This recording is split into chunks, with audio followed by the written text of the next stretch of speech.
બધા જે જીવનના જે દુઃખ છે ને એ કોઈના રિપોર્ટમાં નહીં આવતા. માં નથી આવતું રિપોર્ટમાં. મારા તાજ આવસ. હા માં. માણસની ગુણન ભૂલ હા માં. ગોતવાનું કામ અમર્તની મેલડીનું. હા માં. તારા જીવનની અંદર 3-4 પ્રશ્ન એવા છે ને કે તને પોતાને જ નહીં ખબર. મેં પહેલો પ્રશ્ન કર્યો કે તારી કુળદેવી બ્રહ્માણી ગણું કે ખોડિયાલ ગણું, તું મને જવાબ દે. હેન્ડ ગામડે તાર કાકા જીવે છે ને, હા મંદિર કોણ સંભાળે છે બ્રહ્માણી માનું? હા એ અમારા બીજી પેઢીના કાકા છે તે સંભાળે છે. કાકાને ફોન કરીને પૂછી જો કે આપણી કુળદેવી કોણ થાય. પૂછ હેન્ડ.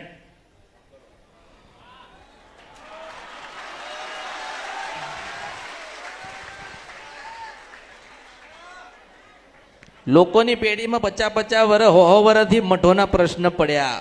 જો એને લપેટીને સુલટાઈ ના જવું ભગવાનના ઘેર તો મારા અવતારમાં ખોટ પડે.